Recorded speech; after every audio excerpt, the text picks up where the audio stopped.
қаржы сауаттылығы жағынан Шамиль Әлеудиновтың «Финансы триллионері» деген кітабы бар. Өте практичный кітап. Өте практичный кітап. «Финансы триллионері» алып оқуға кеңес беремін негізі. Особенно мұсылмандарға.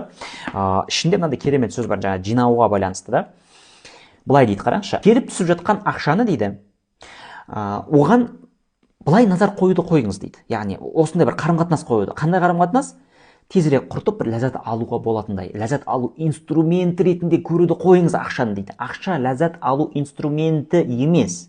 Я, ол ләззат алып келе алады, қажеттіліктерді өтейді, бірақ бұл алғашқы қадам емес оған қатысты. Негізгі қарым-қатынас болмау керек дейді. Ондай болатын болса, ақша ешқашан жиналмайды. Сіз үшін ақша не деген кезде, мені жаңағындай мақсаттарыма жеткізетін, мені жаңағындай қалауыма қол жеткізетін, арманды орындайтын инструмент деп көп айтады тренингта. Бұл негізі қателік.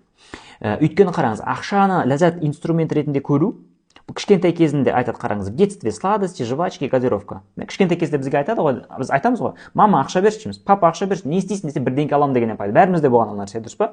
Соларды бәрі ішеміз, жейміз и кайф болады. Бізде миымызда сонда теңдік пайда болды. Вау, ақшаны құрттым, ләззат алдым. В юности электронные устройства понты перед сверстниками. То есть өске көру ол не? Телефон алып беріш, қан ішіп қоямыз, В зрелости машина, отдых, украшения. Өскен кезде игрушки просто меняются. Тезірек машина алып алсам, ана жаққа демалып келсек, мынандай украшения алып алсақ деген сияқты да. Ремонт жасап тастасақ, қалай? В кредит. Да, еще это. Үлкен кезде өйткені игрушканың бағасы қымбаттайды, наличный ала алмайсың, уже кредитке ала бастайсың да. Поэтому адам өз-өзін тоқтатамайды.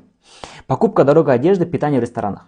То есть ақша ләззат алу инструменті деген теңдік басымызда қалыптасқаннан кейін біз не істейміз? Оны алып құрта береміз. Оның орнына ақша тең ләззат алу инструменті емес дейді. Ақша тең не?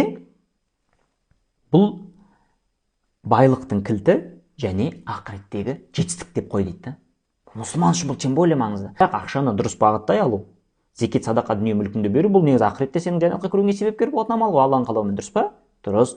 Сондықтан да ақша бұл ең бірінші осы дүниеде бұл байлыққа жеткізетін инструмент. Қараңыз, менің арман, мақсат, қалауымды орындайтын дегеннен бұрын байлыққа жеткізетін инструмент. То есть ақша ең бірінші мен үшін не? Ол жұмысшы. Ол оборачиваемый средства мен үшін ең бірінші осындай болу керек.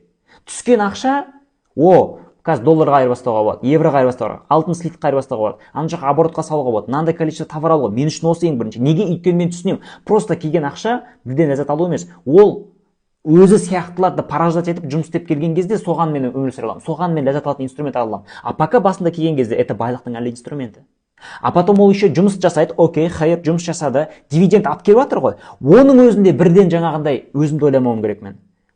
Ләззат аламын, бүйтем, сөйтем. Қажеттіліктерді базовый деңгейде өте, қалауларыңды алма емес, Аллах тағала запрещать етпейді ондай нәрсені, жақсысын, сапалысын, ал керегін қалаған нәрсенің.